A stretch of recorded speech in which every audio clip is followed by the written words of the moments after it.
ମୁଁ ତମର ହାତ ଯୋଡ଼ି ଦୟାକରି ମୋତେ ଏକା ଛାଡ଼ି ଚାଲିଯାଅ ପ୍ଲିଜ୍। ମୋତେ ମଦ ପିଇବାକୁ ଛାଡ଼ିଦିଅ ପ୍ଲିଜ୍, ଦୟାକରି ଯାଅ। ଏମିତି କଥା ତମେ କହିପାରୁଛ?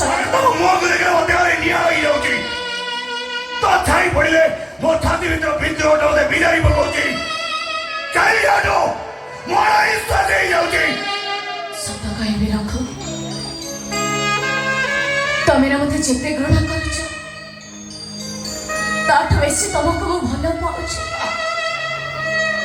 ତମେ ମୋତେ ଯେତେ ତିରସ୍କାର କରୁଛ ତାଠୁ ଅଧିକ ତମକୁ ମୁଁ ପ୍ରେମ କରୁଛି। ପ୍ରେମରେ ଏତେ ଯନ୍ତ୍ରଣା ଥାଏ ବୋଲି ମୁଁ ଜାଣିନଥିଲି ରଘୁ। ଯନ୍ତ୍ରଣାଟା ଯେତେ ବଢି ଯାଉଛି ବଞ୍ଚିବାର ଇଚ୍ଛାଟା ମୋର ସେତେ ବେଶୀ ବଢି ଚାଲିଛି ରଘୁ, ସେତେ ବେଶୀ।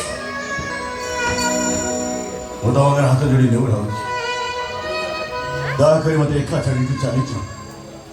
ଯଦି ଆମ ଦୁଇ ଜଣଙ୍କୁ ଟିକେ ଦେଖିଦେବ ଆଉ ସବୁ ଚେପଟ ସବୁ ହେଇଯିବ।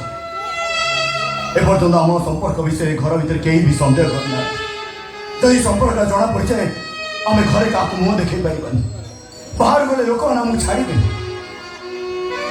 ଆମ ଅଜାଣତରେ ଆମ ଭିତରେ ଯେଉଁ ସମ୍ପର୍କ ଗଢ଼ି ଉଠିଛି ସେ ସମ୍ପର୍କରେ ସମାଜ କେବେ ବି ଗ୍ରହଣ କରିବେନି। ବାହାରୁ ଗଲେ ଲୋକମାନେ ଆମ ଉପରୁ ଛେପ ପକେଇବେ, ଟେକା ପଥର ପକେଇବେ। ଆରେ ଏଥିରେ ଭୁଲ ତମର ନା ମୋର? ତ ସେଇ ଉପର କଲା ତାରି ପାଇଁ ଅଛି ଆମେ ଦି ଜଣ ହନ୍ତ ସନ୍ତ ହେଇ ମରୁଛୁ, କେବଳ ତାରି ପାଇଁ। ଏ ଭୁଲ ଠିକର ତର୍ଜମା କରିବା ପାଇଁ ମୋ ଛାତିରେ ଆଉ ବଳ ନାହିଁ। ମୁଁ ମୋ ଛାତିରେ ପଥର ରଖି ସେସବୁ କଥାକୁ ଭୁଲି ସାରିଲେଣି। ଭୁଲି ଯାଇପାରିଲ?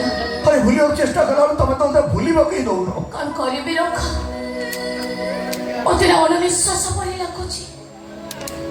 ତମ ମୁହଁକୁ ଥରେ ନ ଦେଖିଲେ ମୋ ନିଶ୍ୱାସ ପ୍ରଶ୍ୱାସ ଯେମିତି ବନ୍ଦ ହେଇଯାଉଛି।